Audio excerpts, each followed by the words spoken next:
in this period, so apologies for that. Welcome, welcome. I hope you're all being able to see me. I see that we have various people already looking, which is wonderful. And my name's Catherine Beale. I actually live near Bath, but I took a workshop a few months back, distant past now it feels, after all that's been happening. But I'm basically going to spend 2 minutes just talking about my paintings. We're going to just make sure that everything is functioning here as well. I'm just checking on my phone that everything's all right. Yes, it is. So what I'm going to do is I've got my son who's going to be looking to see if anybody is sending any messages to me. If for any reason you have any problems at your end, just let me know also by message. That would be fantastic. I know I have sent out my phone number to some of the members of the art group. So those of you who've received it, you're very welcome to ask any questions about my painting style or what I'm doing right then, or anything that occurs to you during this session. And I just hope that you're all able to see this all right. I'm just going to check myself and make absolutely sure. Okay. Right. Okay, so it's just a couple of minutes in, so I just want to make sure that everybody's and if you could bear with me for one moment. I'm just going to make sure I've just received something here. And send this across. Okay. Good. Right, I'm having a few messages.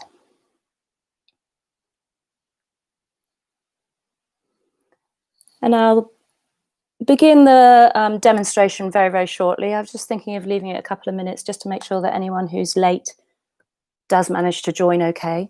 But let me just start by saying thank you so much to Liz and to Derek for inviting me along to do this today. This is my first YouTube live stream.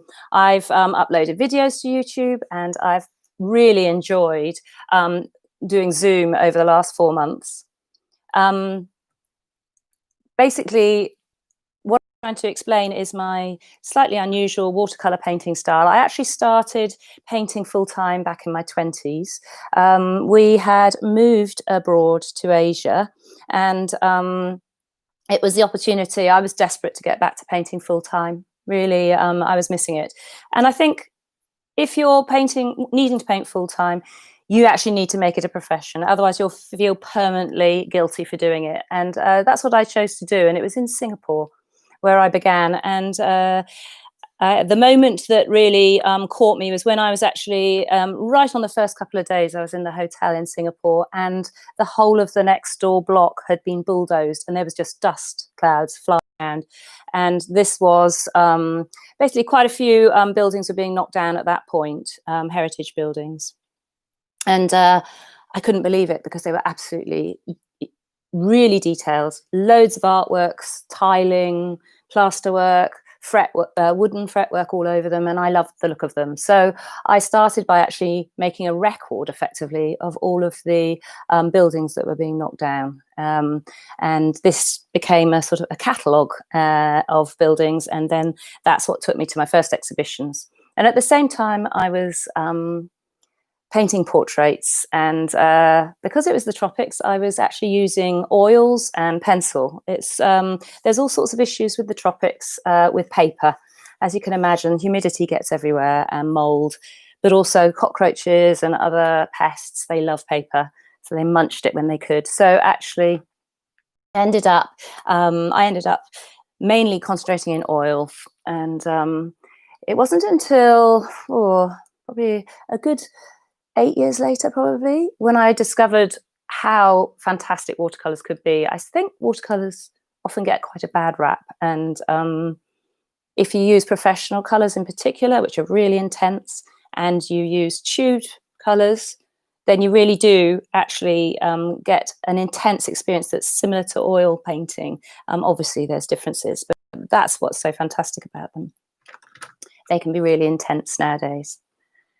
So I just wanted to talk a little bit about the location that I'm going to paint today, and also about the way I paint, and then I'll get cracking with the scene that you've probably all been sent already, which is of the canal in Bath.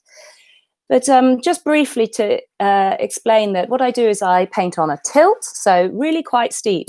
With certain subjects, I'll lower the tilt to maybe a couple of inches at the back. Sometimes I'll reverse tilt, so I can just let the sky, for instance, cascade away. That was an example here, actually, if you can see this painting of the sky. So we've got an area that I masked with masking fluid to keep it all sparkling, so there was a silver lining to the clouds. And then I actually tilted away so that this paint, you can see the actual passage of paint through water, was going away from that white edge and preserving the white edge. And I basically use a lot of water, and what makes this possible is watercolour board. Now, watercolour board was probably a turning point for me in terms of painting with watercolours. It definitely was. So I discovered this, which is De La Rowney art board, and the pieces inside are rigid. So they're normal De La Rowney paper. It's just a cold pressed paper, but because it's attached to the mount board, it doesn't cockle and buckle, which has meant that I've been able to increase the amount of detail if I need to. For instance, here is a portrait that I have, lots of detail, but also some rushing paint to reduce the amount of detail in the outside areas within the painting. And this is a little bit like the way I feel like the eye can see. We concentrate on a focal point and then the rest just supports. So I started working with this watercolour board. I was sick of stretching paper. And then I actually moved on to clay. So this is actually on a clay surface, which can be varnished. No glass on that, which is fantastic. And then I'd say the next step with my discovery would probably have to be when I found certain paints in the mix. Now there's going to be a little bit of glare on this, but this is a painting of that I've imagined. It's waves, and hopefully you'll be able to see quite detailed how the movement of the paint was almost like ink. Almost like chromatography, you know, chromatography where the dye leaches up into the water and stretches through the water in little feathered fingers almost. And this paint that I was using in particular here is phthalo turquoise. And phthalo turquoise is one of those fantastic paints. It's a Winsor & Newton paint, and it's extremely thin, transparent, and moves so fast in water. So I started to realise there were big differences between paints. So the other side of the coin from the phthalo turquoise, which I've also got in this sky, would be all the wonderful earth pigments. So burnt umber, raw sienna. You can see the texture that they can create. And then you can add in things to improve the texture you can get within these paints. And in this painting, I've got a little bit of granulation medium, which you can drop in. I won't be using that today. It gets a bit involved. Lots of people have lots of different ways to improve their texture in their paintings. But if you put them together, you get wonderful things resulting. And so it doesn't mean that you have to have weedy paintings if you're painting watercolour. That's basically what I felt. And then I started to, having been an oil painter before, I really did use paints incredibly thickly at times. And by using very thick paint, I could actually make it really meaty in some areas, you know, particularly if it's a dark paint. You can actually get solid paint on the page, so lumps of paint. I mean, within this area, it's pretty thick. And so I try and use the full range of paints available to me. So here again, we've got a mixture of I think it's indanthrene blue, creating these wonderful shapes within the water.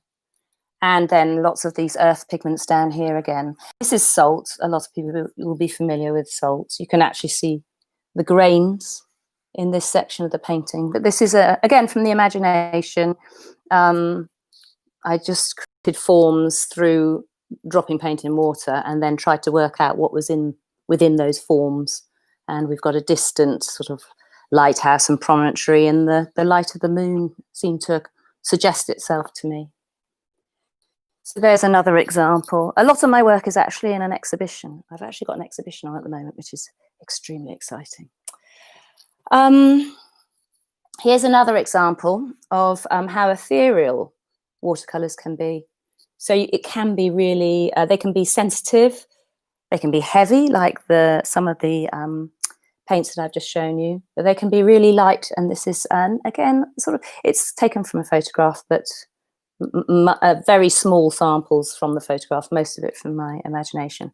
A winter scene in the woods. So landscapes, British landscapes is a really big deal for me. I love them, and they're incredibly forgiving. So they give me a really good balance to the portraits, which are quite intense, and I do a lot of commissions. So landscapes is where I can experiment. So again, from the imagination, I'm sure, again, a lot of people, you will find that you can see the salt here. A message to say you're finding the image is quite blurred. Hopefully you can, Bernadette, maybe you can tell me if you can see that a little bit more clearly. I'll hold still a little bit more. So this is where I've started to experiment even more with rushing water. So people are finding it quite blurred. Okay, let me just move my Mac right in, and I'm going to just make sure the camera is completely clear. And if it's all right, if you could just give me some feedback. So that's me wiping the camera. I think that's. And the pixelation, some people have talked about pixelation. That would be your internet speed. So hopefully you'll be able to see. Okay. So I've got lighting trained quite heavily on this. Let me just get a bit closer in with that. And then maybe you'll be able to, it'll be a little bit more. Don't want a shadow on there.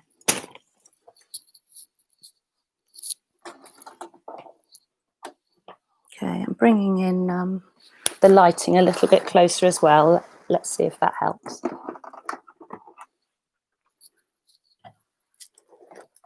Okay.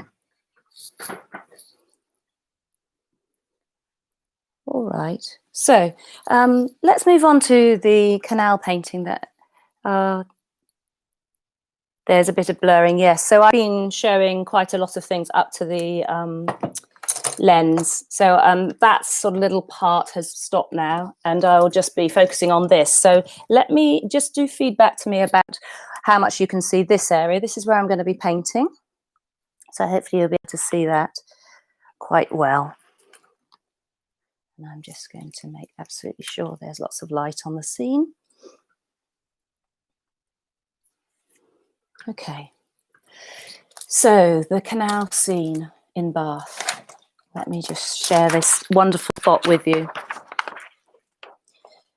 So this is a print of the painting that I showed you. Hopefully you'll recognise that from the details that have been sent to you. So it was taken from a photograph of an extremely quiet day, very still, very, very still. It was a beautiful day. And you could hear a pin drop on the canal. And so when you're thinking about what my painting is going to be of, I actually try and think about the atmosphere that I'm trying to create and really the emotion I'm trying to create. So the stillness is really the subject here. It's not actually the fact that there's canal boats. It's not that there's a tree. the stillness, I hope, has been created by making absolutely sure that the reflection is mirror flat, and that the sky is extremely quiet, so no clouds moving, and also using a lot of blue, which is very calm. So very blue. Blue is a sort of expansive colour, enjoyable colour to paint with as well. There's so many choices of blue. And just adjust that. So those sort of things I'm thinking about to try and create the atmosphere that I want. So communicating a clear message is really important. And then on top of that, I'm thinking about focal points. I'm thinking about what I can see in reality and trying to doctor it to suit me. So I'm glad, yes, I've just seen some people have reconnected, etc. So that's wonderful that you can see a bit better. Keep texting if there's any issues. I'll try and make some adjustments. I've got a lot of lighting trained on me, so you should be able to see. So what I try and do is start very generally and work to the specific on every piece that I'm painting. So what I'll start with is I'll start with a bit of a pencil plan, much less of a pencil plan nowadays. Before, I was, you know, a little bit more concerned about getting everything in the right place. But now, obviously, as we go along, we get an understanding of how we work, and it becomes less of a concern. You know, you can adjust things. You can. I'm actually going to do some troubleshooting towards the end, so you can see some of the adjusting that I'll do. What I've got here is so you can actually see a bit of a pencil plan. What I'm going to use is a Sharpie, thick black pen, and you'll be able to see how I draw and break down this scene, and then I'll transfer that onto the board. So you'll notice that the original painting was a square rather than a rectangle. This provides a really lovely long approach to the canal and leads the viewer up through the canal. I thought today I'd just vary it a little bit by choosing a landscape shape. I'm going to be emphasizing where the waterline is. It's a horizontal waterline pretty much. So I'll actually be able to show that much more clearly using a horizontal layout. So choosing a horizontal layout over maybe a portrait or a square. And so I'll go straight in with what I can see as the brightest points, and try and put in the most significant horizons, so I can then zone the whole painting. So the brightest points, I've got an area up here, which is an area of towpath, which is glowing white in the sun. And we've got similarly an outline of a sort of a spiky cactus type plant. So that's quite bright. You can see it probably maybe a bit more clearly in this. Maybe if I hold this still, you'll be able to see a bit more clearly. So we're just talking about this bright area at the back and this well-lit plant, which I've actually made much more lit than in the original photograph. The photograph is just there for a bit of information, but I'm not going to just rely on a photograph. I want what I want. So I'm very aware that the viewer can then just move their eyes to the back and look into the distance as if they're looking at a landscape. So I'll always offset features that are particularly interesting, unless I'm trying to make something very regular and solid. But so I'll offset this farthest point. The farthest point actually has a canal lock on it. And I'm going to plan to put it in about there, so not the centre, maybe even further along actually. I'm going to put it in here. And then I'm going to whip this side of the canal around quite sharply, and I'm going to turn the edge of the canal in segments almost, because the more you sort of look at a line, the more you see speeds, different speeds of lines. So how quickly are the angles moving is what I'm considering all the time. And if you even put in some small variations, just looks more realistic. So, okay, so far we've had no questions. Just let me know if you've got any questions about, as I go, about anything about the plan. Okay, so that's this right hand side, and there is a canal boat there. I'm not actually sure whether I paint that in, so I might just leave that up for today. And then on the right hand side, sorry, the left hand side, I have the profile of the bank, and I'm just going to put that in as almost like the left hand anchor for that focal point. And then I'm going to bring the canal back to a point that I'm going to predetermine, and it's going to be to about there. Okay, so you can see. So then I know on my journey along the canal bank, I know where to end up. Okay, and there are some intricacies in this. And what I'm doing is I'm comparing up and down. I've actually pretty much got my drawing in alignment with my photograph, so I can actually almost take a vertical plumb line to get some of these lines correct. But the blue canal boat is quite a feature, so I'm going to absolutely know where that is. So that's going to be here, and then we've got another canal boat at the end. We may or may not have time to give it some detail, so that's even closer to us. So I'm trying to drop that area down, and as I haven't got this canal boat, I'm going to bring this towpath down further. So we've got a very asymmetrical looking canal. I've actually popped this horizon quite high up as well, another element of irregularity, hopefully. So now let's just lock in the top horizon here. I want a bit of sky, but not much.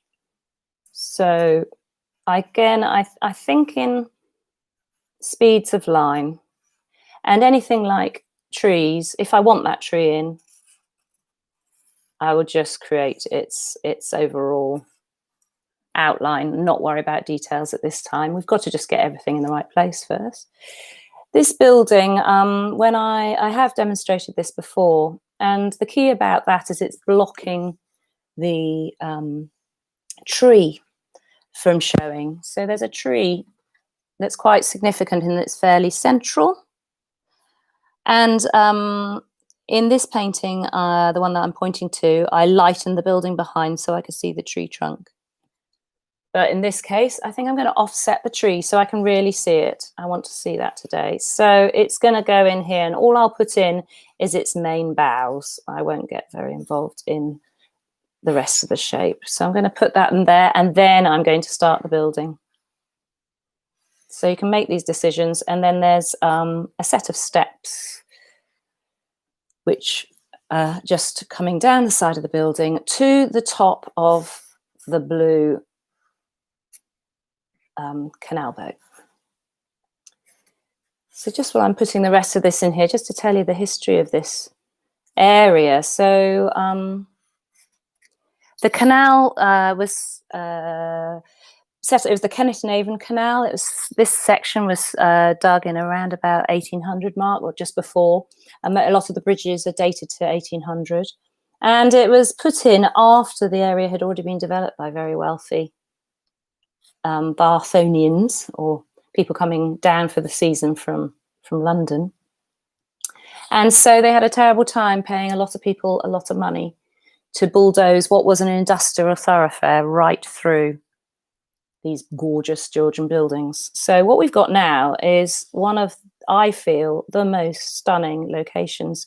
Of course, I would say that because I live here, but what you've got is a towpath that goes right through Georgian heritage architecture, with bridges with carved busts of Neptune and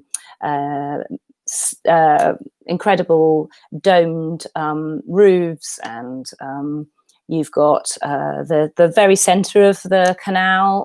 So we've got boatyards to look at. And the towpath goes straight through what is now called Sydney Gardens. And it was originally Vauxhall Gardens, named after the one in London. And it was full, back in the day, full of a grotto, labyrinth.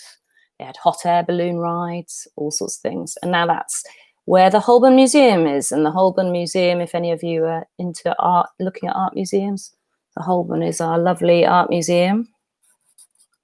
And the Holborn used to be called Sydney Hotel. And that's where people used to stay. So I've just got this rough layout. Now, the eagle eyes amongst you will notice there's a huge area, a foreground, and I sort of often do this on purpose. I want an area to show the paint cascading. So I will actually quite often create the sort of, it's not 2/3, 1/3, but that a bit more than that, maybe a 1/5 to 4/5 ratio of where my focal point comes. So I won't put in all the details at this stage, because when you see me paint, you'll see why I don't really necessarily need all the details yet. So I'm just going to put this print for reference up the top so you can still see it, and I'll try not to splash it. All right, so let me get my board. So the watercolour board I've already touched on. I'm going to have to quickly just put in a couple of marks with pencil. I tend to use just a soft 2B pencil, and I'll just go very quickly through the same process again, so bear with me when I just bring in some of these elements that I was just talking about. So I'm just looking at the other side, the bank, and I'll alter all these as I go along, because I don't like to have everything preconceived. It's nice to watch what happens with the watercolour and adjust accordingly. The reflections, there obviously you can see some things but not others, because they rake back from the canal side, so you will not see all reflections. Okay, nearly there. So we're just going to put in the tree. I always hold the pencil gently so I can, turn corners very quickly with it. If you pencil grip, as if you're writing, it's much harder to shift. It's much easier just to hold at the end and lightly. And I'm just going to put the end of the building in, and roughly where the steps are. This is an old warehouse, which is quite interesting. It's got a Dutch gable end there. Okay, so just the final bit now. The distant trees are actually a place called Beecham Cliff, and it's got a walkway down it, very, very steep, called the Devil's Drop, which is quite fun. So, and I take a lot of my landscape subjects in the valleys around me, but also I do love Bath. I love painting Bath. So I've penciled out a very quick plan. Let me go through my materials while I load up my palette. So eagle eyes amongst you will notice that I don't mix in the palette, I mix on the page. So these are pretty clean colours, but I keep the old colours in there. And I quite like the surprise of getting a little lump of dried paint introduce itself to my painting every so often. So what I'm doing now is I'm putting large lumps of tubed paint. We start with a bit of burnt umber. That'll be my building, sort of in shadow, and it'll tone down a lot of the colours that I'm using. We've got Indanthrone Blue. I mentioned that one already. That's these are Winsor & Newton, unless I say otherwise. I tend to stick with Winsor & Newton, but I substitute De La Rowney and a bit of Daniel Smith as well. This is incredible. It's Green Apatite Genuine, which is a bit like sap green. Oh, let's try some of that. You'll see how intense that is. That's a Daniel Smith colour. Get that lid back on. Lids are always hard to put on when it's a granular paint. Okay, I've just seen a message. Why, when you rough out the plan, do you only use straight lines, not curves? Because curves are pretty imprecise. If I can actually place a corner, that's a point. On a curve, you could do a curve and then mark. So, for instance, if I use felt tip, if that was a curve, I'd probably mark where points on that curve turn. But actually, I prefer to be very specific.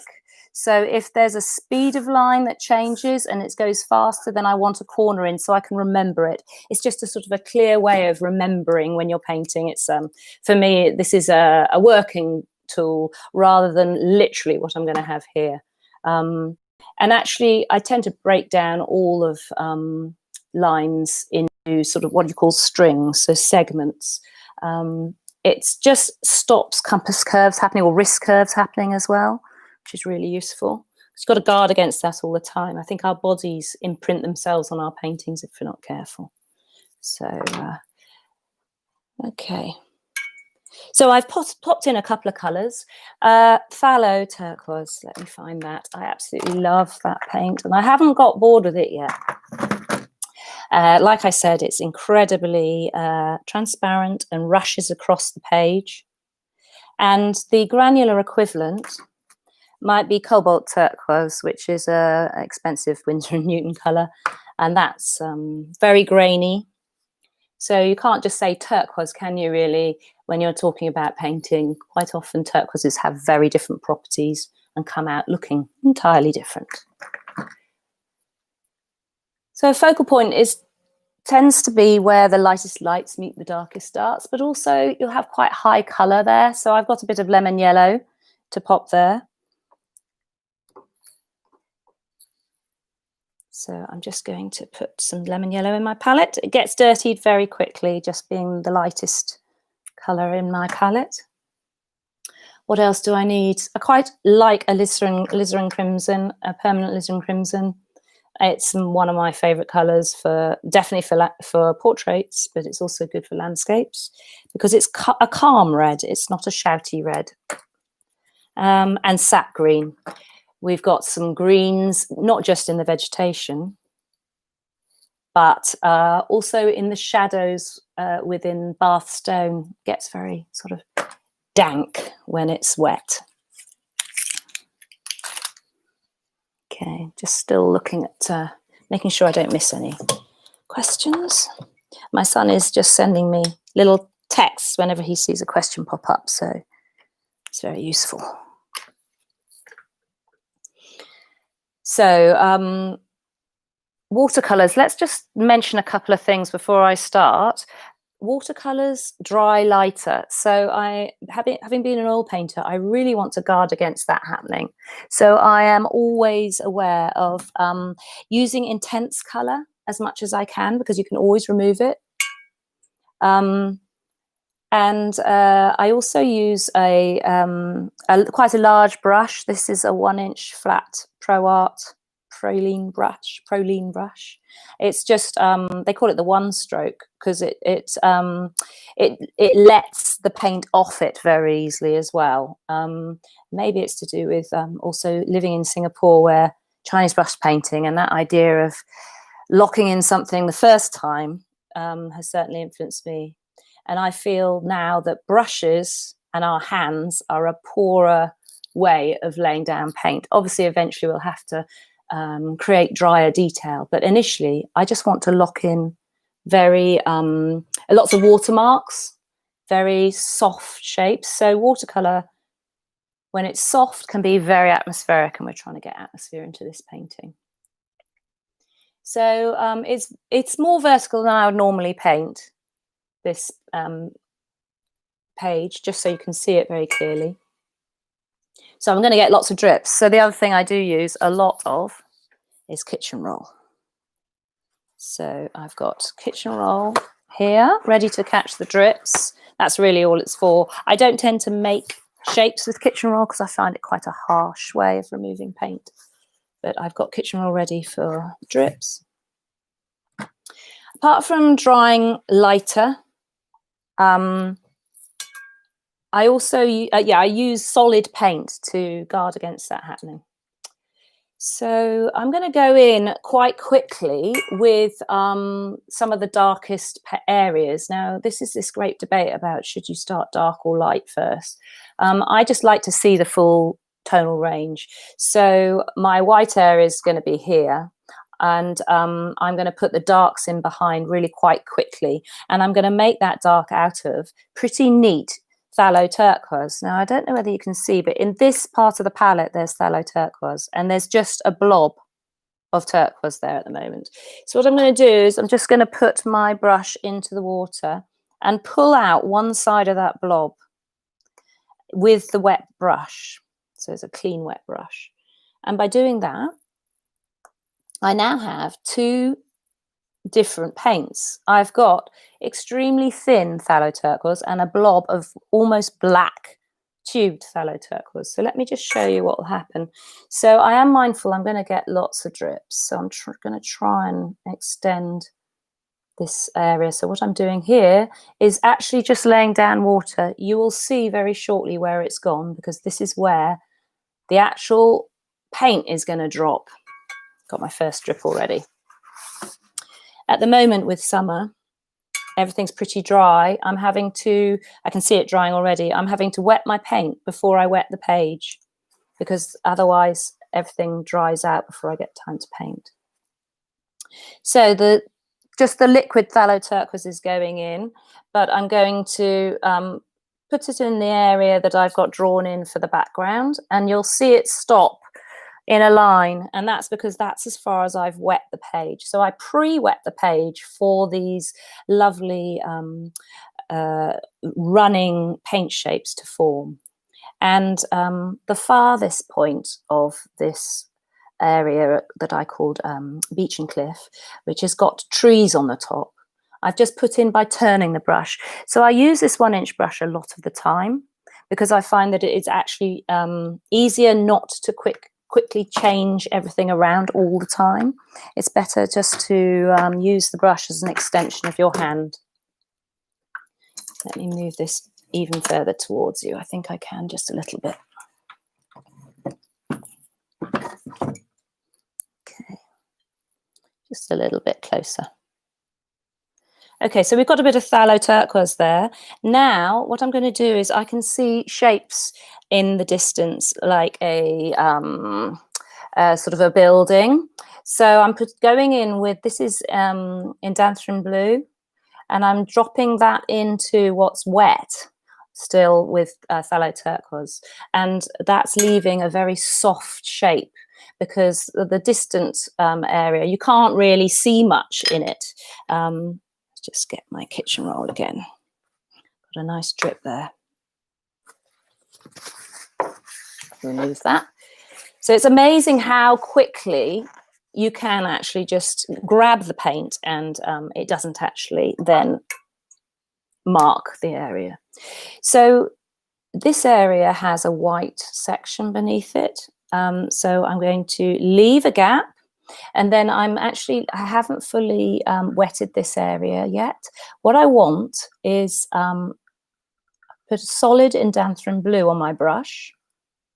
And I'm going to have a little gap above that solid indanthrene blue. And I'm turning the brush to create almost a stenciled shape. And now we're getting into this pencil line that I was talking about before, that it's got turns that are very clear within the drawing of the line, and that is going to hopefully whip the viewer around that side. And actually this drip mark I don't mind so much.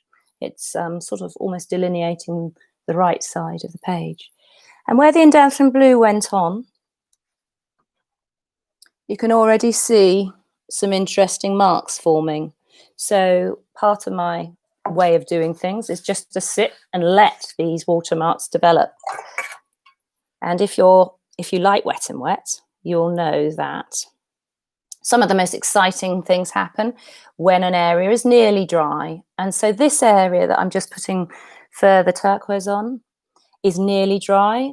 what happens is the wet paint pushes the dry paint out of the way really hard, and that's when you get what I think is wonderful cauliflowers, but other people might not think it's that wonderful, but I love cauliflowers. So I've just dragged that last section over the indanthrone blue. So now it's all joining up. Okay, and this area I'm just going to not worry about for now. This could be roughly where that tree will go. Okay, so now let's concentrate on the other side of the focal point. And I want to go right in with some heavy green. So I've got a wet brush, but I'm not wetting this area because I want the heavy green to sit where I want it to sit. This is the Daniel Smith green Appetite Genuine. So it's quite a murky green, quite a slimy green actually. And I'm just looking at the spiky plant, and have you noticed now this 1-inch brush is doing yet another type of mark? I'm very gently pulling the corner, and it's just creating a suggestion of the spiky plant. Yeah, so I'm just dragging that out. I could add to it later with a rigger, but at the moment I just want everything to be sort of one brush stroke, because water lays things down so much better than brushes. So now you can see the character of Daniel Smith paint. Hopefully there's a bit of shine, but if I hold it still, the camera will adjust. So there is this dribbling effect within the paint. So I'm going to let that run. And I don't mind that it's going to be all the way along the canal bank, because this canal bank is dark, and it is a dark paint. Okay. So I shaped that, but let's not just have one colour everywhere. I'm just dropping in some indanthrone blue to marry it up with what I've already painted. So quite strong watercolours so far. At this side, I want clarity in the water, so I haven't gone right in and let the water run down from the edge of the painting. But on this side, have you noticed that the reflection joins up? So I can just borrow some of this paint and actually paint the reflections at the same time as the actual.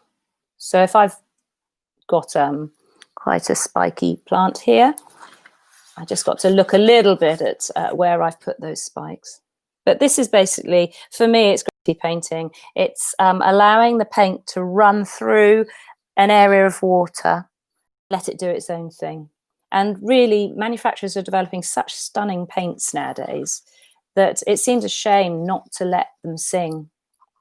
And by not using a mixed paint colour, then I'm actually not getting muddy colours either. So that's another way that I'm trying to make sure that I don't get muddy colours.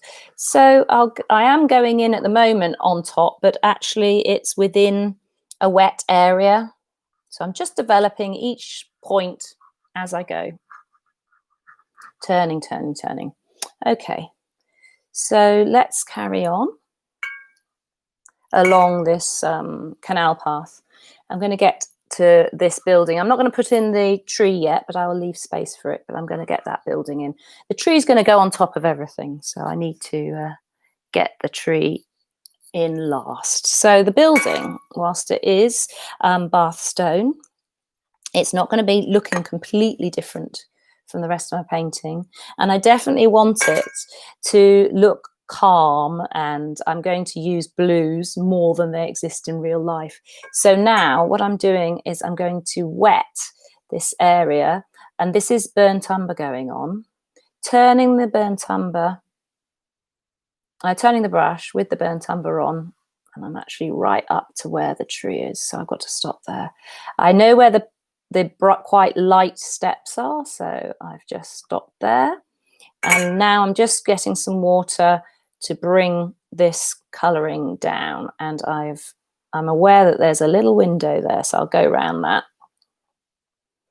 Now this building, I've sort of foreshortened it a little bit just to fit in, but it's going to have a reflection down here. And as I paint the building, I'm going to paint the reflection. So canal boat's going in this gap. Hopefully you can see this. This is up quite close, isn't it? So I'm going in with some water to get this all to run. So let's get the water in. I'm feeling more confident about putting water in this section because it's just going to run straight down the page. The top bit's going over my canal boat. Okay, so now we've had burnt umber as a sort of a base colour. Before it dries, I want to add in some of the indanthrum blue. And you can see it just running within the brown and round that window that I put in. Are there any areas that look particularly dark? Not really. It's all pretty similar. Now I'm aware that certain colours stain, so they're harder to lift off at the end. That is a large part of how I paint, is lifting off. So I know that this burnt umber is going to allow me to lift out a certain amount of the dingy features in these walls. I don't need to paint them in, I'm going to lift them out, but I just left that window there as quite a significant feature, really. So putting in indanthrum blue, and I'm just now going to pop it in the reflection as well. And I've got a few problems with the dripping, but that's all right. Now the more water, the more water, it splits the colours, so I get more water comes in, and it erodes the stone, and you end up with streaks within it. So actually it's rather appropriate that this water is streaking through the colour. So what I'm doing is extending this zone to suit the tops of these two barges. So I'm working in area all the time. I need this to darken up. I'm going to put some of the dank green on, that will help. So this is the green apatite green genuine, and I'm also going to put sap green in. This is bushes that are in front of this, and I don't normally do detail this early on, but the bush is actually forming the dark backdrop to my canal boat. So it's going in now so that the canal boat can appear. So it's all part of one area. Okay. So at the same time, I'm going to go in with the reflection. And turning the brush, I'm going to actually print a bit of this green at the bottom of the reflection so that I can see a hard edge for the canal boat. So the only reason I'm stopping here is because the canal boats themselves are pretty pale. So I'm just, I haven't used masking fluid. I don't really need to. I feel it's better to use the white of the page and not have to adjust the masking fluid. Having said that, I'll use masking on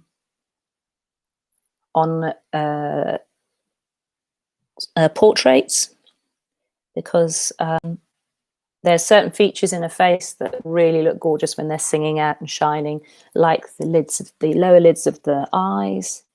Cartilage looks really good with masking fluid. It gives a sort of sharp edge. So hopefully you can see these shapes forming for the canal boats, ignoring the drips. They are part and parcel of painting on the vertical. I'm just going to go in now with maybe a bit more turquoise to do the roof, because it'll marry up with what I've got over here, and it is quite a blue roof, and it doesn't matter if it's running. It's amazing how forgiving viewers can be in terms of what they think is in front of them. And these areas that I'm painting can be joined up with a layer over the top later. I'm going to finish with a bit of troubleshooting, and part of that will definitely be sorting out, sort of joining colours together so that they are a calmer, they read more calmly, not so separately. So let me just adjust this now. So we've got an area of where the stairs are, which are slightly white, and then I'm just getting my head in the front. I want to make sure that I can drop a plumb line down and get the bottom of the building at the same point. And it's a reflection, so it's going in with lots of water. And there is quite a horizontal aspect to reflections, which I'll put in after with some lifting off. Okay, so that's quite a little bit too strong, maybe. Let me just reduce that a little bit. Just adding clean water just to knock colours back if they're a little bit, go on a bit strong. Okay. Now, guarding your whites, etc. Clearly there's white of the sky. You can see more white of the sky down here. So I've sort of left this for now, but I think it's high time that I just cover the page and get that all in. So now I can start lower down to make sure that all my white focal points here are showing. And I'm just wetting this area. And I'm going to wet it down to where I think the reflection should come. And the reflection is going to be in the same colour, which is a combination of turquoise, thorough turquoise, and a bit of indanthrene. And let's just get that indanthrene in here as well. That's that darker blue. And these are very thin, transparent colours. Now, this is a point where I might tilt the page away from the edge of this reflection. You can see the build-up of drips. I don't want a hard edge there, so I think I will actually just soak up, just offering up this kitchen roll to the drip. Okay. Now, the canal boats, let's get onto that, and then I'll fill in some of the little details that aren't as important. Canal boats, this one is a lovely ultramarine. So actually I need to put some of that on my palette. And not all my colours are going to end up as pure colours. They're going to mix with some others. So just digging out my ultramarine, which is, I hate the way that these tubes are not marked very clearly with their colours. There's such small little sample swatches on the outside. Where's my ultramarine? Makes it very difficult.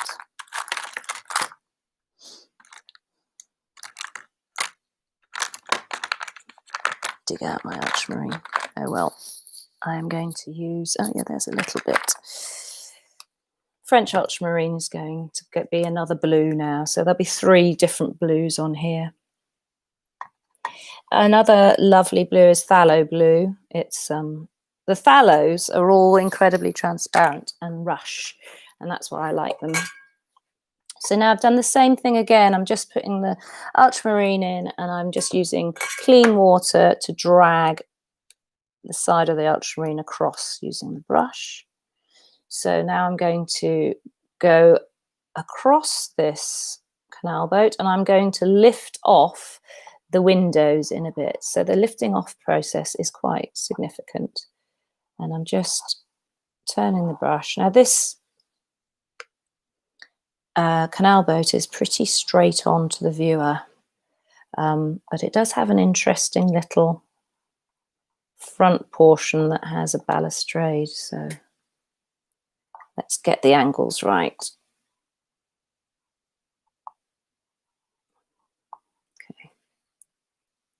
And I'll lay on the darker sections in a tick. And then this canal boat is a sort of a light green.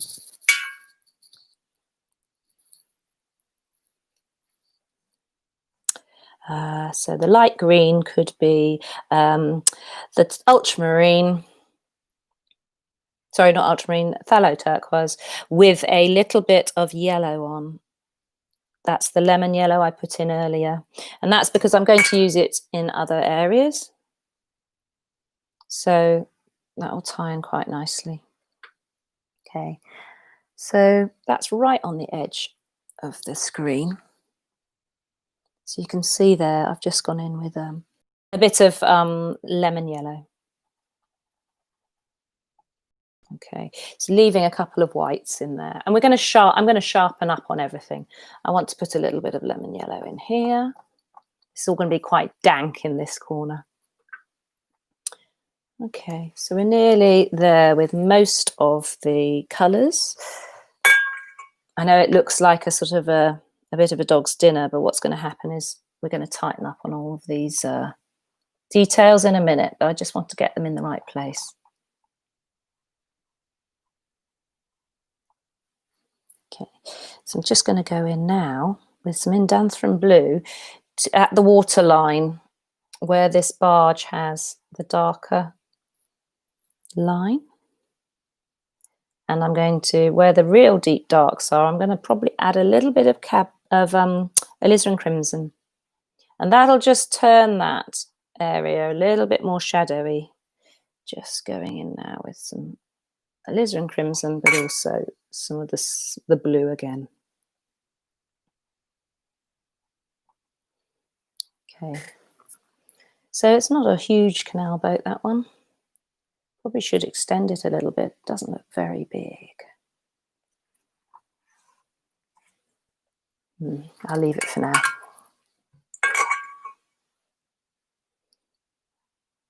If there's little drips still around, it's quite nice to actually use some of the spare paint, and I will redistribute it. So what I'm doing now is borrowing what is rather an unsightly sort of lump of ultramarine, of burnt umber there. Getting some drips. Okay. Right, so I've been working in area. I've just been trying to block in where things are, leaving whites so that I'm all right with them. And now I'm going to go to the next level of detail. So I started very general, and now I'm going to get a little bit more specific. As you can see, there's plenty still to go in. So I'm still going to use this brush, but I'm not going to be as drippy, and that's the next stage really. So sharpening up with the little details. So for instance, over here, there's a patch of green grass. This is my focal point. I'm going back here because I want it to shine out really.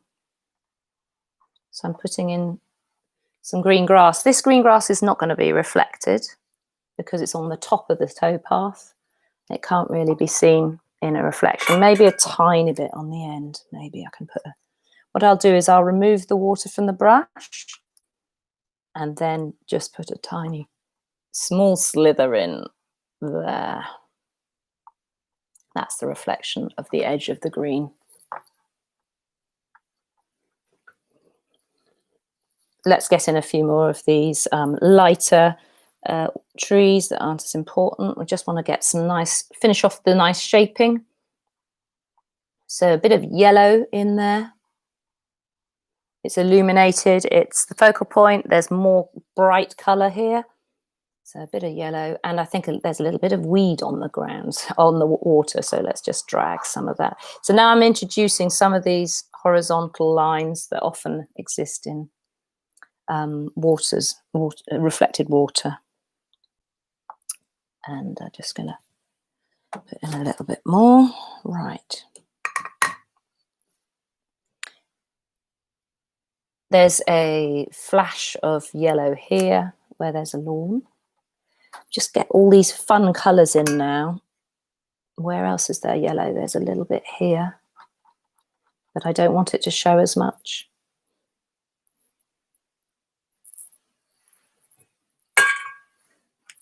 How are we doing for time? Good. I'm halfway through, that's about right.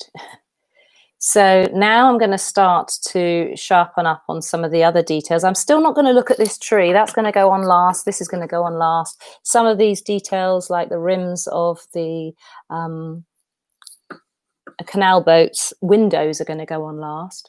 But some of the larger areas I'm going to block in now. So, for instance, I think some of this detail along the edge of the roof can go in now. This is another feature of this brush. Obviously, you can do a lovely straight line if you need to. This is the eaves of the building going in now, and the top, sort of the Dutch gable roof. So you can see now we've got a second layer of sharper detail going in, which will make some of these other shapes make sense, hopefully. Just got rid of some of that blue off my brush to deepen that. And I'm going to just run a bit of burnt umber just to knock back that blue at the eaves. So the burnt umber has just made the eave run a little bit. It's just to mould it. So always using that vertical gravity to help paint. And again, I'm going to do it up here. And by putting in this sort of layer over the top, I'm going to be able to show this corner a bit more. There's a corner in the building. Keeping it all cascading. But still no great big detail on. Okay. So I better do that now in the reflection. Reflection should be roughly equidistant from the waterline, so it's roughly right. I think depending on the viewing height of the individual who's looking at this, it will vary a bit. The higher the focal point, the viewer's point, the shorter the reflection, just by the height of the person. Okay. So I'm just putting those same details in, dropping a plumb line down. I'm going to get a bit of detail in here now. Hopefully that'll roughly be right spot. So I mentioned about watercolours drying lighter, and I think you can already see that some of those heavy amounts of paint that went on that when they were wet looked dark are actually already drying and starting to look quite, not weedy, but just thinner. So it's much better that I went in as heavy as I could, so I don't have to go back in and then destroy some of these dribbles and drips that I love. So I'm very happy with this area. I'm not going to touch this area now. So this is the area that had quite, in the turquoise, some rather lovely shapes. But the complexity of the actual paint mixing is not there yet. So that's another thing that I will address. I've just seen the amount of paint that has dripped down here is quite a lot. You do lose a little bit of paint down the bottom doing it this way.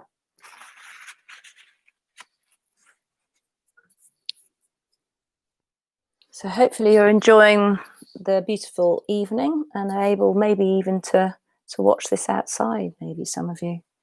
It's beautiful here for sure.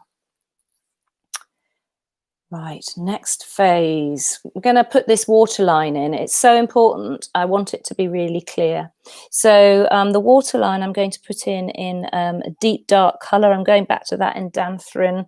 I'm going to put it in on a tilt here because this canal boat is going to be turned slightly, and then the waterline is going to go through here, and this is going to make sense of this area actually for the viewer. It's going to split the page so that they can really see where the reflection starts and the reality ends. So I'm going all the way through, and I'll probably tidy this up a bit more, make it a little bit neater. Put in another little detail there. It's a wall. Just because the wall is a sort of different colour, I would still try and stick with my blue colour scheme. So easy to want to tidy up at this stage. I'll just add, improve the reflection. So waterline, really important. I will go back in with a sap green now, or a little bit of apatite genuine, because it just, my sap green is my favourite colour for neutralising bright sort of saturation, so chroma or whatever. So if a colour is very bright, you put a bit of sap green over it and it just deadens it, it muddies it, which is quite useful. Just putting a little bit to calm down this blue on this side now. And I will probably introduce a bit of a third colour to try and muddy it further, because you don't want extreme colour everywhere. Another colour I really like, actually, is Purple Lake, which is actually, I mean, purple and mauve, goodness, everybody uses them differently, but that is Purple Lake. I don't know whether you've seen. It's another colour that's lovely for dragging across areas. It's what I like to show a shadow on something that's white. I put the mauve on, and that seems to work really well at the moment. I'm enjoying that. I don't actually see any shadowy white, but I might just put a little bit on this area in the horizon just to change it, just to add a different colour. So that is a bit of an area of Purple Lake. And I'm going to definitely put it on this building, because it's amazing. Bath stone, it is a million different colours. And I just want this side of the building to be slightly different to the one that's in shadow. Okay, so now we've got a sort of a facet on the building. So we've got an end to the building. And we can use this colour. Let's just introduce it to the eaves again. So it's layering colour in rather than mixing it and then putting it on. And the other advantage of that is you get every colour, all the way from it being a pure Purple Lake through to covering over the phthalo turquoise and making a secondary colour. And yeah, up here it's just against the white of the page, so you can see its actual colour. And I'm going to let this mauve fill up this area. So it's a sort of a shadow colour for me. So hopefully you can now see that it's starting to blend a bit more. So the flat of the brush is incredibly light. It's if you turn the brush, a flat brush, all the bristles are the same length. So if you can imagine you're dragging, you will not push any of the bristles more. So that's why with the round brush, I find the central one, longer bristles are just, or the hairs are just, they push in a bit more, whereas this is completely even. And the other thing I do is I make sure I never push it on, I always pull it. So that's a very gentle motion. It will go over your paint without disturbing the layer underneath. So I'm just putting a little bit more of this Purple Lake. And eventually I'll use it a bit more just to sort of join all of this up. But can you see how the layering's starting, hopefully? And it's added complexity. Okay. So I'm going to just put a little bit more Purple Lake. I'm just turning the brush, using my little finger as a steadying influence. I just want some at the top of that canal boat. And I'll re-look at the colours and details of these canal boats in a minute.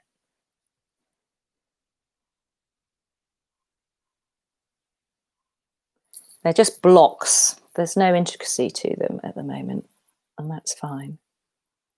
So this canal boat is getting a darker hull.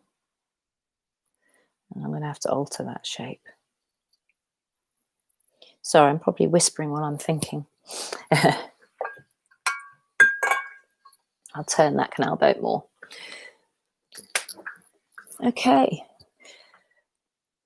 Right, we don't have much going on here. So I'm just going to use a cleaner piece of water, a jar of water, and I'm going to put in some just clean water to suggest what the sky will be doing up here. And if you remember that the subject was something calm and restful, I don't want lots of clouds. Clouds are actually air moving, and I don't want movement.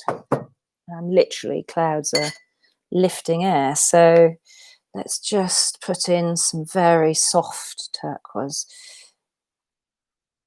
And because you can't really see any up here, I'm not going to have any colour in the reflection, too low down in the reflection.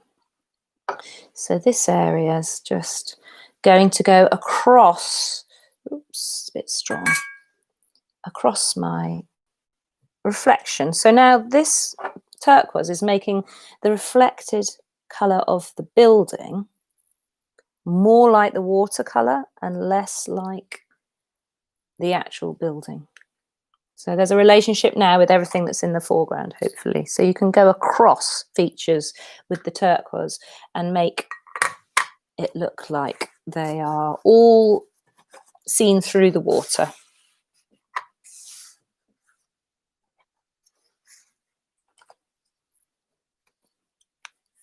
Okay, so there's another bush here. I am jumping a little bit around now. Just want to get the last shapes in. Just, it'd be useful to have a bit of dark there. So the reason is this spiky plant here is going to have spikes put in negative painting. So this yellow that I painted on earlier, if I can put it up closer to the camera, I'm going in with this brush, trying to create the shapes of the spikes. I painted some on earlier, but now I'm going to actually show them against this dark bush that's behind. So negative painting, I'm just trying to show you a few things that I think about when I'm painting. So that's there, so it has to be in the reflection. And it means you don't forget any of the colours if you just put it on straight away. The colours, actions, yeah, I think a bit of the turquoise, but actually just the same colour as you've done everything else. And now I'm going to join up the building with the foliage. Whenever I have a building, I use the background to sharpen up the edges if it's darker than it. So by putting this in, it's going to clarify the where the edge of the building comes. So again, we need it in here. It's going to be here.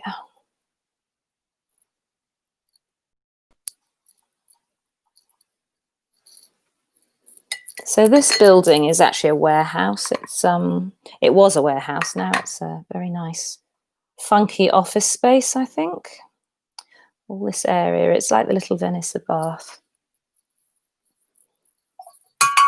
And quite often this is absolutely like a pile up on the motorway with different canal boats. And pre-COVID, we used to have so many stag and hen do's rushing through here. You could actually watch the antics as you walked your dog along. So it's just noticed that that's disappeared. Put in a little bit more in Danthrin blue. And spot the deliberate mistake, I've actually not put in the purple lake behind yet. So, okay, so just constantly looking from the real to the reflection. I'm going to go in a little bit heavier at the bottom of this area. Let's put a little bit of ultramarine in here too. Beef it up a bit. And there's actually a bit of I think it's a hedge there.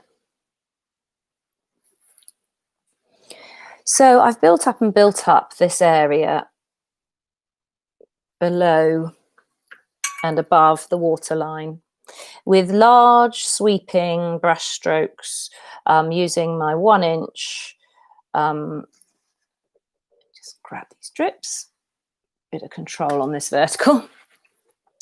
Yes, 1 inch flat brush. So I've got 2 other brushes I use, and they're just sitting here. So the 2 other brushes are a single sort of maybe 3/8 of an inch flat brush, so a smaller one. That is my lifting off brush. Up until recently, I've just continuously used a Pro Art, just a smaller, stubbier brush. But actually, this is a new purchase of mine. It's a Rosemary & Co. It's called the Eradicator, which sounds quite Hollywood. And it's a very stubby brush. Can you see that the actual bristles are incredibly short? And all about passing the pressure from your arm down the bristles onto the page to wash away paint. So when I mentioned before, lifting off is an important part of what I do. I'm going to be using a lot of lifting off to create sharper detail, wiping out windows, etc. And the 3rd brush is a rigger for the very last detail, and I will do this tree, which is going to be a nice contrast, nice foil to all of the sort of fluffy, comfortable sort of wash. Just before I put the tree in, I'm definitely going to have to make that a bit taller, aren't I? So that's, yeah, just a little bit. Okay. Get these drips. Drips, you don't really want to get rid of them too quickly because they are intense colour. And if you remember, watercolours dry lighter. If you remove the drips, you remove some of the intensity of your painting. So I just try and leave off removing them. Okay, so firstly, I think I'm going to start with lifting off some of the details. So this is my Eradicator brush. I'm still getting used to it, actually. I quite like this does the same job. This is just a little bit harsher. And the wonderful thing about the paper is it allows you to wash off like this without ripping. So what I'm doing here is I'm wiping this brush through the blue that I've already got on my canal boat. And can you see that a lighter rectangle has appeared? And basically, you don't need to paint that rectangle in because it is very subtle, because it's in sort of shadow. Actually, lifting off ends up being a much softer look. So I'm just putting 3 window shapes in the actual, and then I'll have to do it in the reflected. Now, sorry, I know you're going to be having problems with focus again, so let me just put that back on. The key thing about any lifting off is to have pretty much clean water and always wash the excess paint that you've removed from the brush before you go back in. Otherwise, basically rub the old paint that you've just removed back into your painting.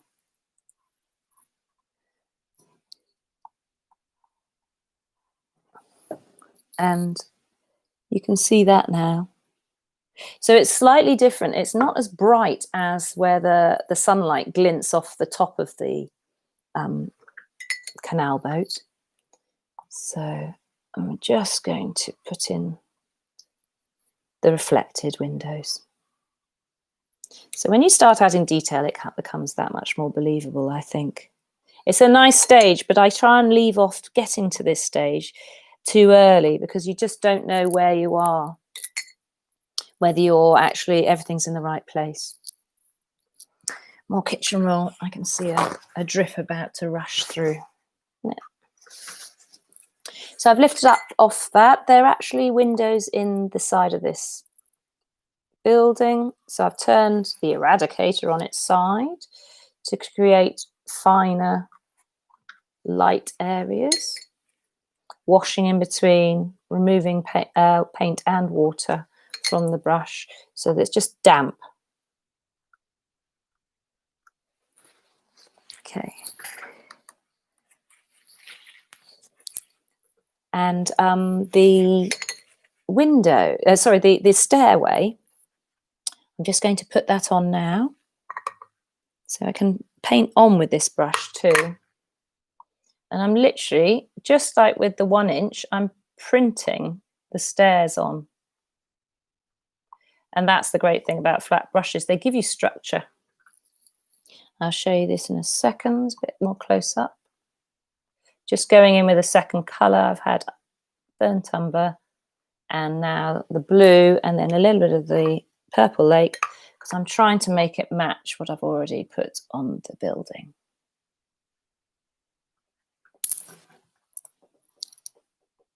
So there's the steps, just printed on using the same brush.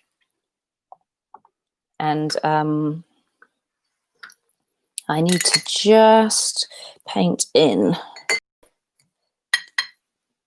the same area below so that I can do it in the reflection. I'll just leave that to dry so that I can put a nice clear set of steps. So you do need, and basically started very wet and now I'm pretty much completely dry actually when I'm putting those steps on.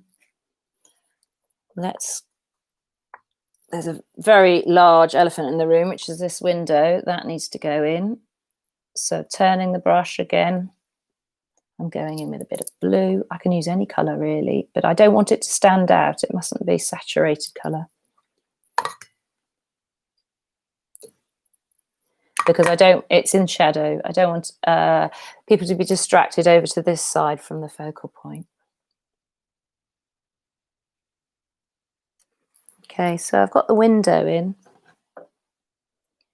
I'll put it in to the reflection and it's a plumb line. Just remove that for a minute. I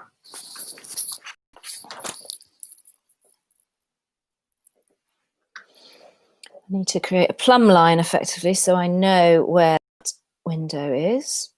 And actually I need to be aware that you can't see in the reflection, the reflected barge is in the way.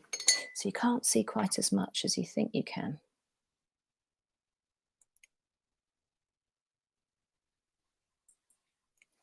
Cleaning off the brush, using the kitchen roll. It doesn't have to be really shouty. But I think I'm going to just clear some white off first and then I'll put the pane of glass in. And if you want to remove loads of colour, you just dab it with the kitchen roll and the loosened paint comes off. Just okay, so I'll come back to that when that's dry. This is still a bit wet for the steps, so I'll leave that. I'm going to now start to create this tree, the crucial tree that's right in the centre. So I've drawn in just the trunk and the first main branches. And I don't want to jump for a completely different set of colour, so I'm actually going in with the with blue.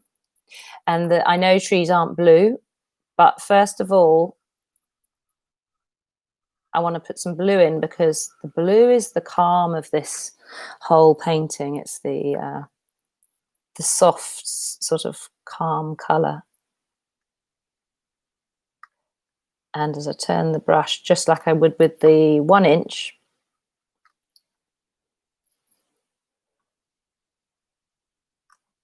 and I'll come back with the rigger to finish that branch off. So the rigger is just that much finer. And what's important with, oh, there's so many things about trees. Trying to make things irregular is really important with trees. So if you're going to have 2 branches that bend over, don't make them the same angle because it's just dull. So this one's coming out and then bending right over itself and back over the other branch. And that sort of intersection makes it a bit more interesting. And this next section of the top branch is not going to just come straight up from where the trunk is. It's slightly offset. So that's the basic shape. There's not much on the left because it would go over the building, but let's give it something going over the building, because the building's a little bit huge.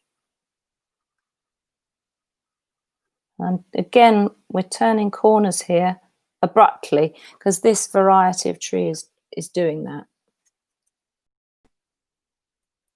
And it's really, I've done a little bit of study about trees and what makes them split into different branches, and there's this incredible system which tries to maximize the light, and at each point, each node, the tree actually tells itself to create a branch or to create a bud. And they're different commands. Just checking there's no more questions. Probably sent you all to sleep. Okay, so there's the tree in blue. I'm just going to get it in blue in the reflection, and then I'll come back to that. And eventually I will actually cut through these reflections with a little bit of white. So I'm just leaning it over a bit because I have to see right in front to get this right. It's quite hard to see from the side all the time. So I'm just pulling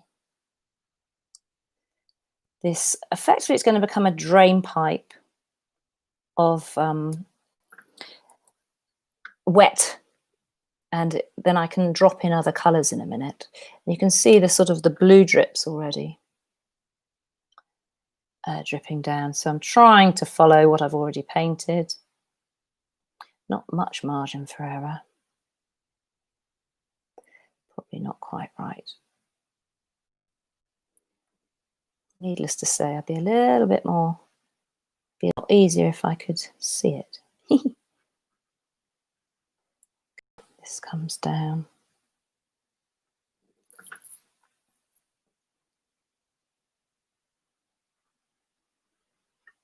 Comes out that way. Yeah, this research about trees, there's actually a website. It's the California Nut Tree Institute, I think. They've studied loads of different tree forms, including the willow, which is so different from these very sort of structural trees. Of course, the willow's got this weeping gene. Have I got that right? Yes, it flattens. And I find with trees, it's quite useful to have a real life example in front of you. At least it stops you creating something that is just a little bit predictable, because they're always asymmetrical. So now we've got this tree. It's actually got sort of ivy in it and all sorts. Just going to go back to the big brush, and hopefully, see, it's probably started to dry already. Yeah, see how in the reflection, the green I've just added ran down, but actually it's already dry at the top half. Do you see that? It's like a drain pipe. It just runs down. And what's lovely about that is if it's a larger tree, you can actually draw. So let me just, if you can imagine that is the tree trunk. If it's a larger tree, you could drop in more paint on one side of the trunk, and then you get curvature developing. Yeah. So you could treat two sides slightly differently. If there's one side in shadow, you can put more colour on that side. So actually, drips are fantastic ways of drawing trees, and they all they pick out any of the texture. Remember, it's just a cold pressed paper. It hasn't got heaps of texture, but it is rather, there is some, and the page can actually show through when you're allowing a drip to fall just like that. So back to just a little bit more strength in this area.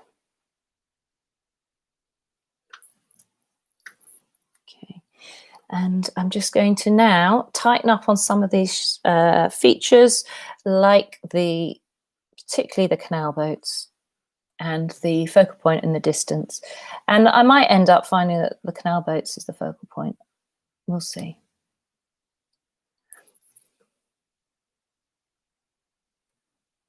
So some detail going in.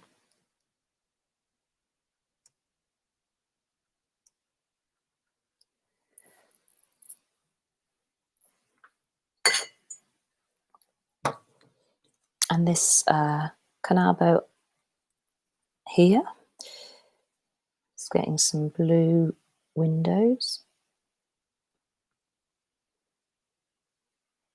I often hold my breath when I'm trying to put in something accurately. It's definitely standing out, isn't it? Because it's so lit, this canal boat. So we'll see if that's a problem or not. So then that one has to go in here.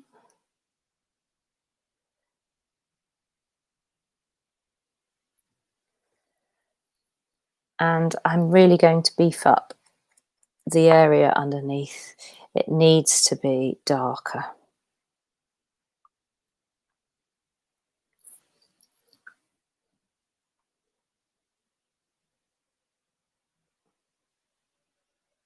Okay. And actually putting in this darker area, I'm actually able to highlight the window a little bit more on the building. Okay. So the rigger. The rigger is going to tidy up some of these smaller features. So I'm going to go in around some of the canal boat windows once they're dry, and that'll just really re-emphasize where I've lifted off. And this process, instead of it being just a sort of a lifted off rectangle, I'm actually putting in slightly curved corners, which is typical of canal boat windows. And the little finger just gives me some extra accuracy, just to try and stop any wiggling.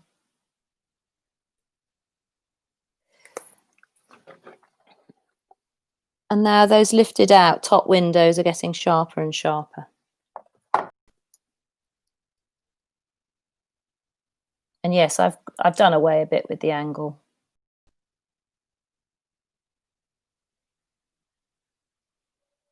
Okay.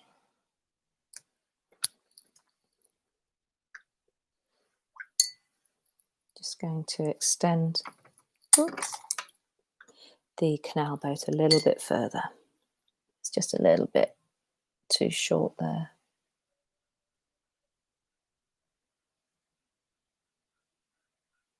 A bit better. Okay. The dreaded going it back in. I shouldn't do it, but just occasionally. And sharpen up this reflection because it's not going to be seen everywhere. The roof, it's actually, you're a little bit above the canal boat. And just pop some water in so it runs away. Okay, so we're sharpening up that area. More to be done.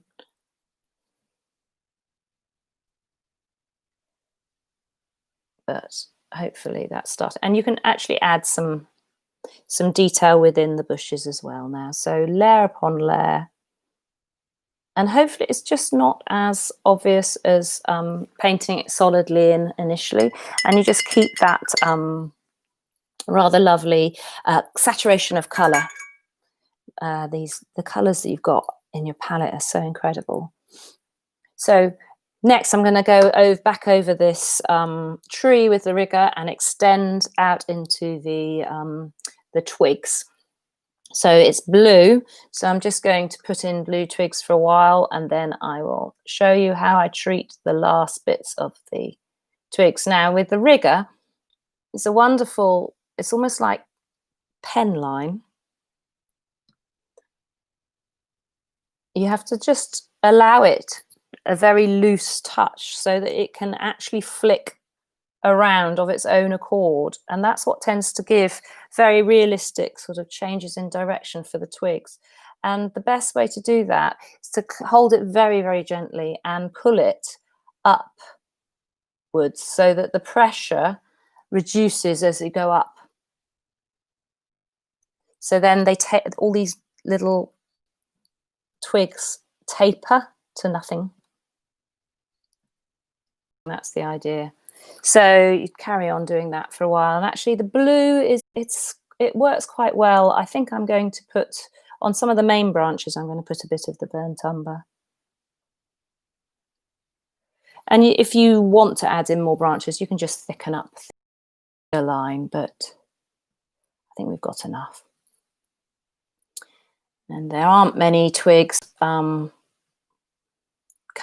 lower down.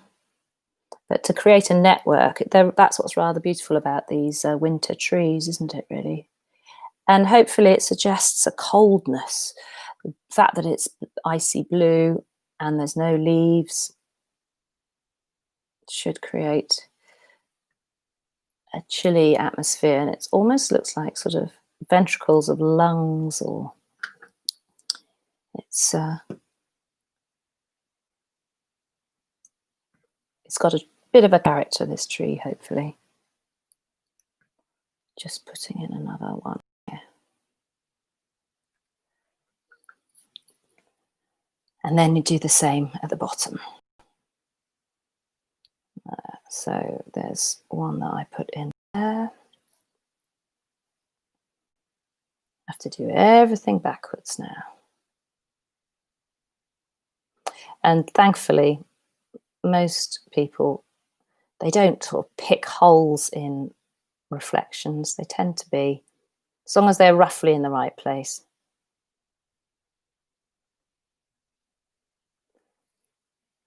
And this is actually ultramarine I'm using.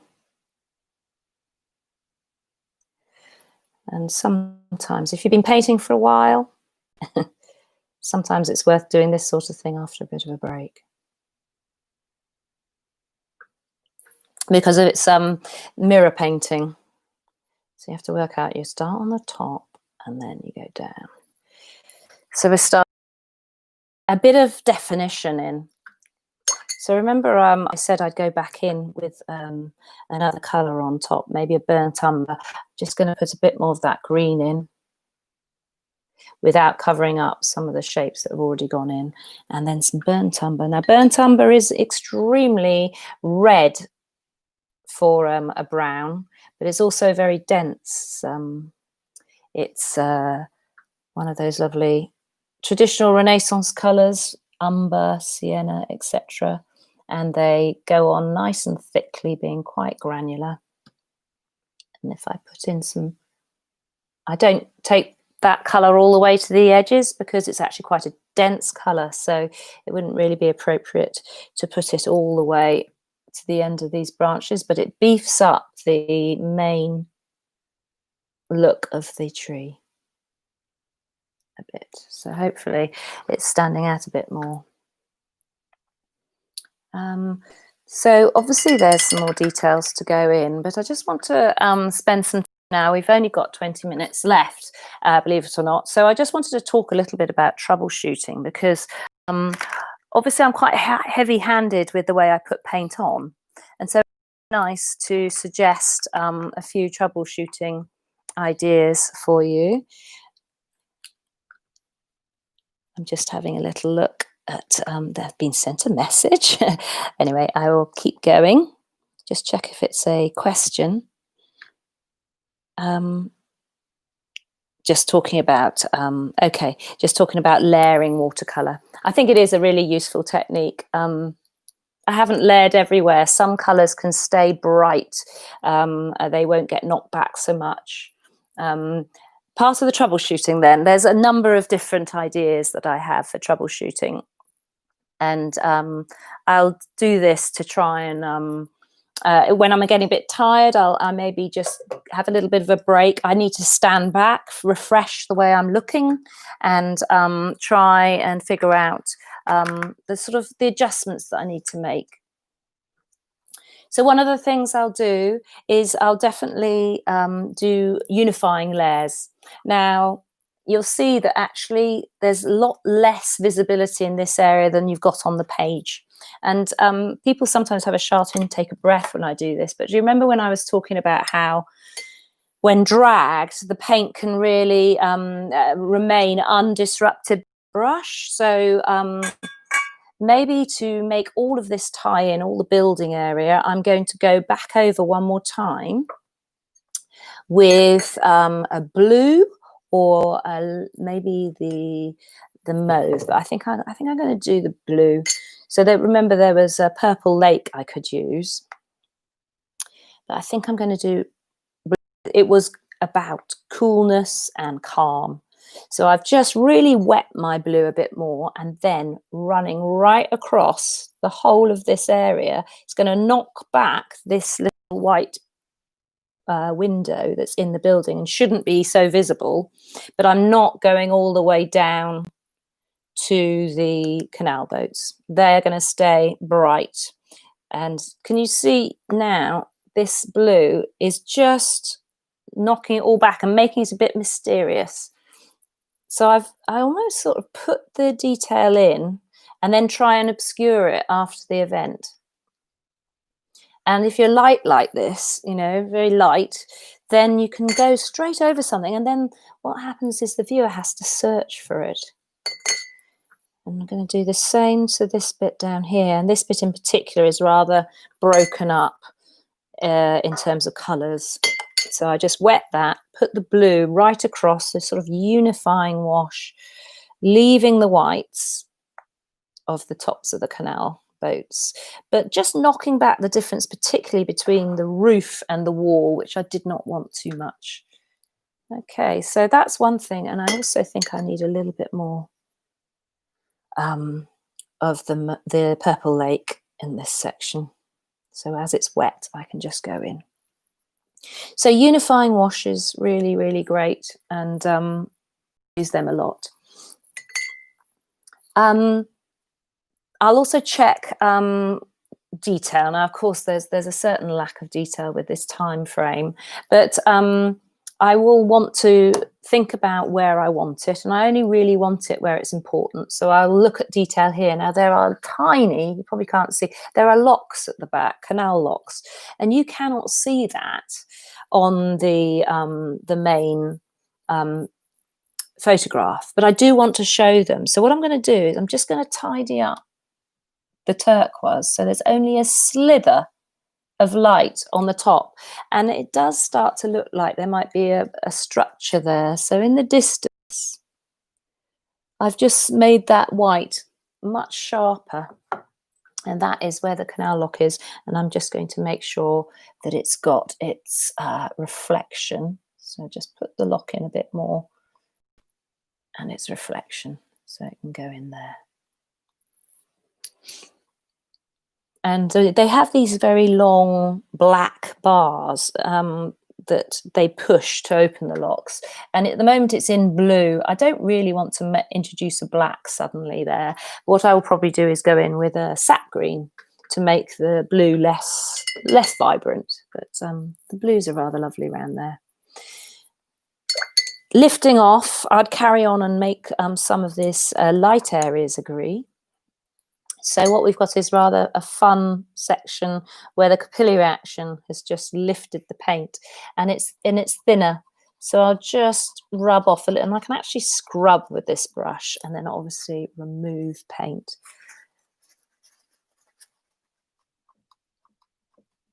Just to create a sort of equal light area here.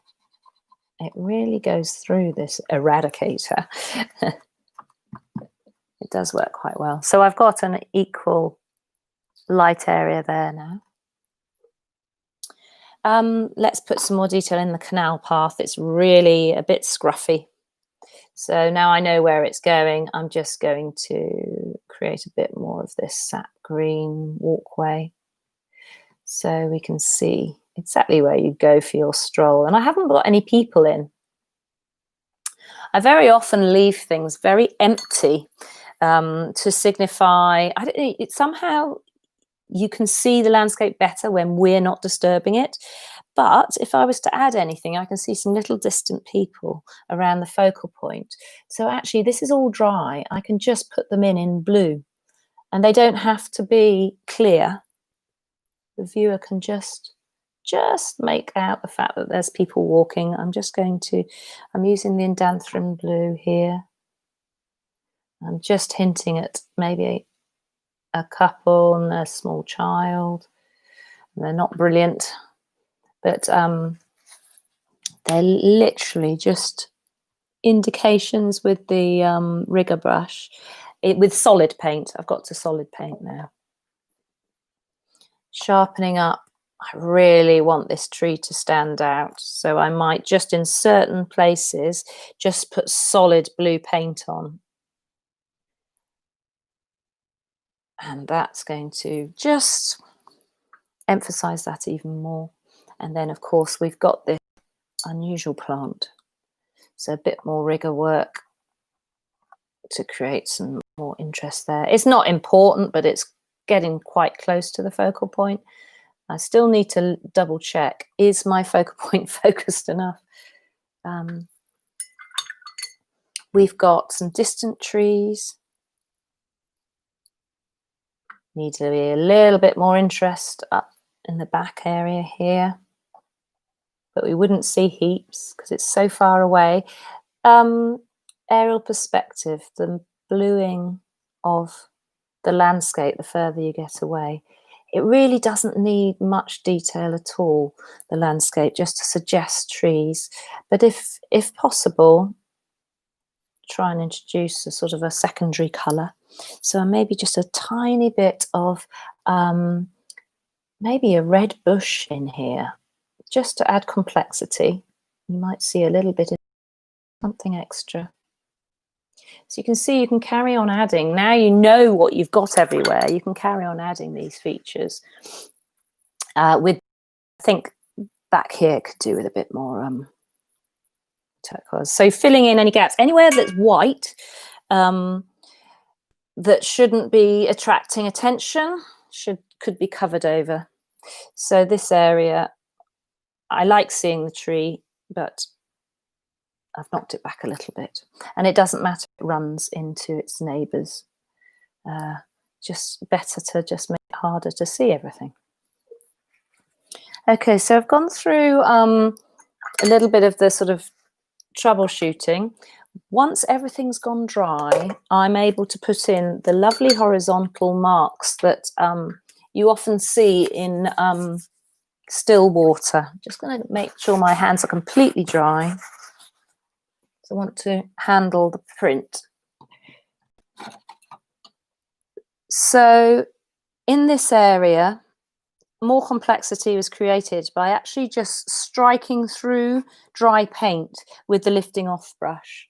And somehow by making the feature in the reflection come and go with those horizontal lines, it definitely suggests that it's not an object, that it's just a mirage almost.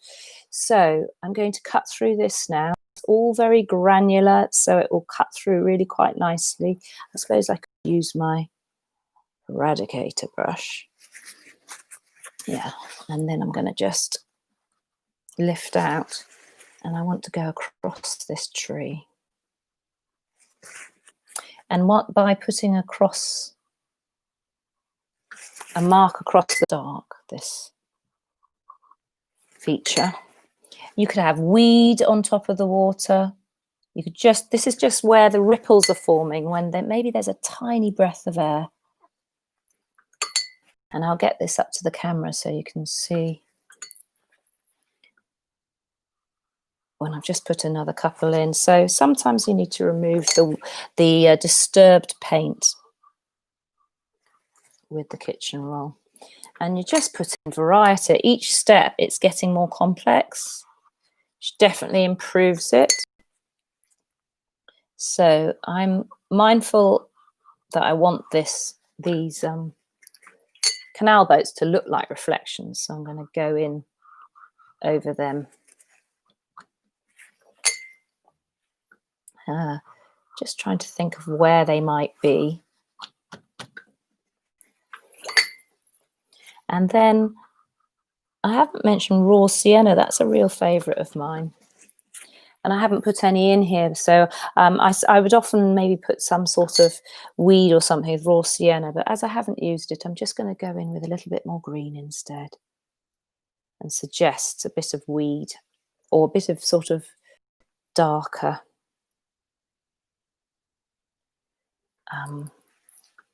surface of the water. So started to cut through the surface of the water there.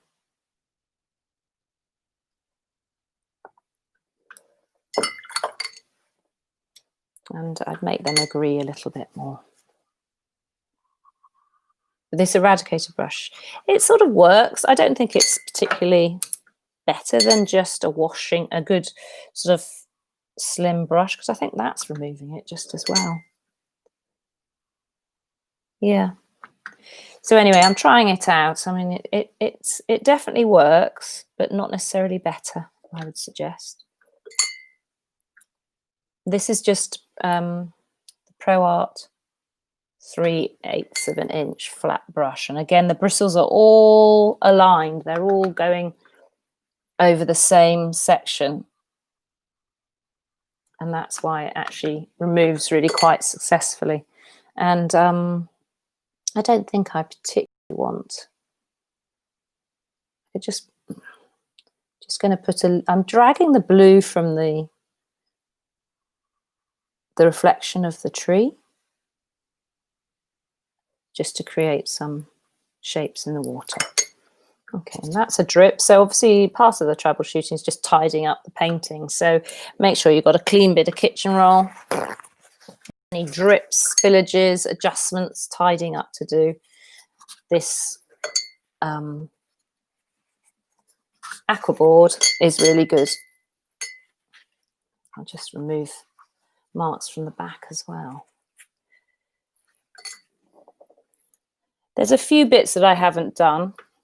You know, you would just go on and try and put all the details in. There's that window going in, etc. Now, all of these troubleshooting techniques are not nearly as significant as two final suggestions. One would be to have mount board handy. So mount board is my sort of go-to at the end of a painting to check if the construction of it was correct.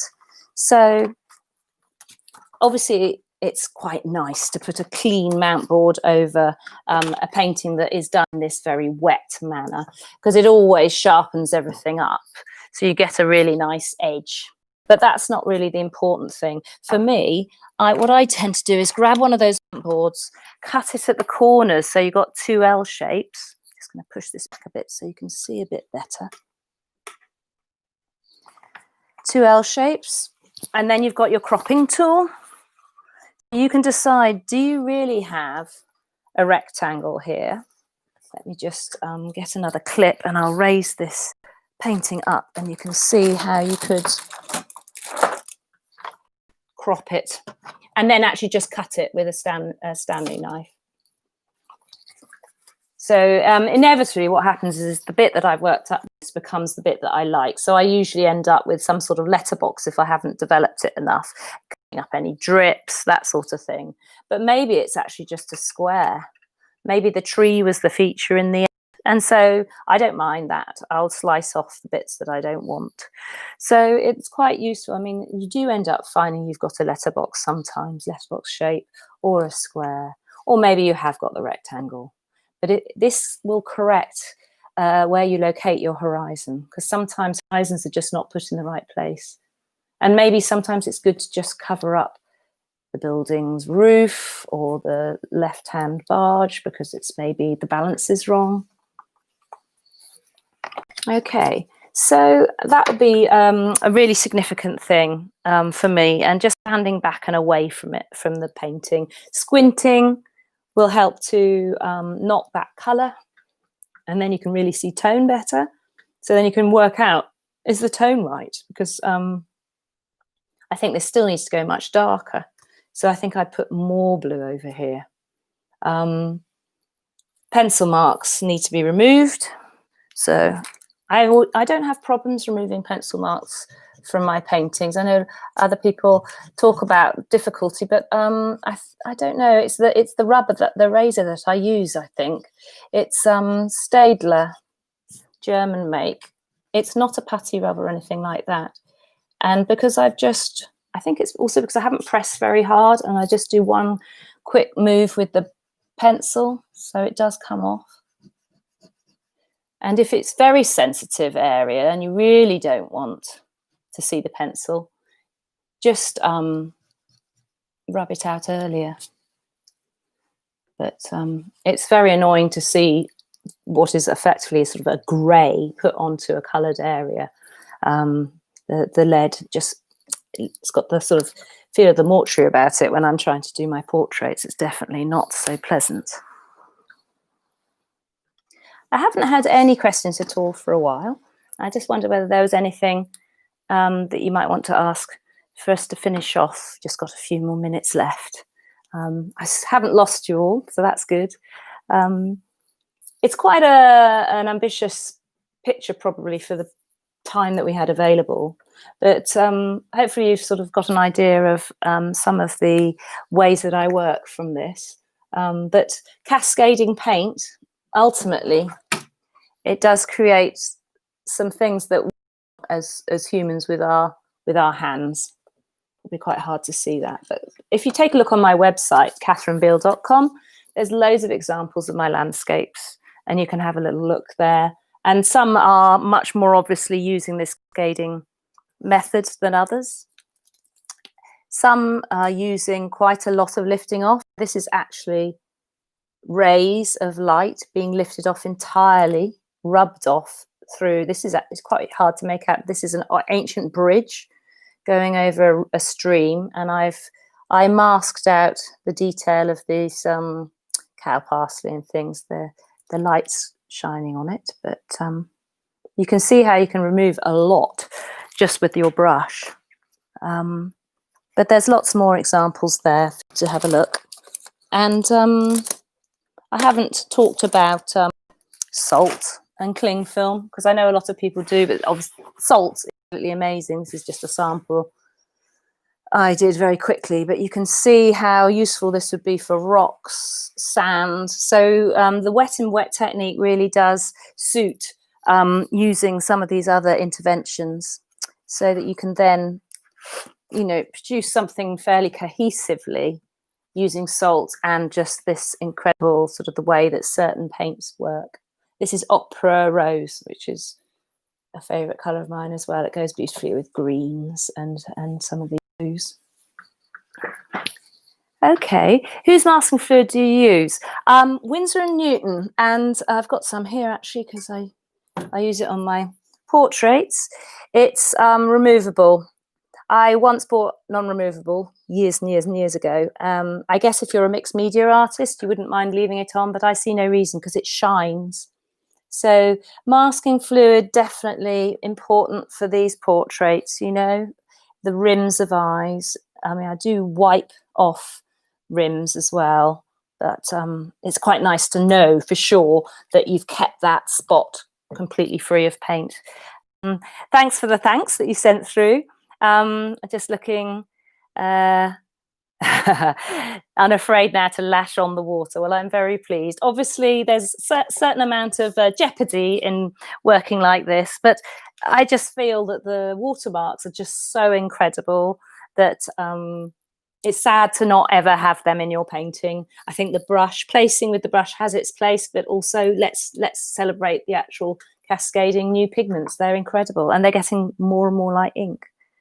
So I'm glad you've been able to see. I was a bit concerned there at the beginning. So that is good. It's dark has fallen here. The evening has commenced. So I'm glad I've got these lights on me. Quite blinding. I feel like I'm on a sunbed. But hopefully, as we're 9 o'clock now, you probably all could do with just relaxing a bit. I've got a request to post a photo. That's no problem at all. I might just finish off a couple of things and then send it across. I'll probably send it to Derek, and then then he can send it out to all of you. Did you find masking removes cleanly? Sometimes it can tear the paper. Yeah, the key thing I think is make sure it's absolutely dry on the page before you apply it, because what happens is masking fluid can leach into the paper rather than sit on the top. If it sits proudly on top of dry paper, you should be able to remove it okay. I also always roll with the pad of my finger, which is so sensitive. It's the most sensitive thing, our fingertips, and I roll the masking fluid off in one direction. And if it's a long piece of masking, I'll follow the line of the object just to roll it off like a carpet. And never scrub. And yeah, the eradicated brush is the only time I've ever sort of scrubbed anything, only because I know that the Aquafine watercolor board is really very good. It's got good sizing, things come off it when paint washes off it, but also I can scrub areas quite easily. So especially with any granular paints that sit on the surface of the page, you can really remove them. Okay, great. I think that is it. Lovely. I think I've answered all the questions that are here at the moment. So if that's it, I will wish you a very good night, and thanks for watching, and have a fantastic rest of the week and boiling hot weather tomorrow. Bye for now. Bye.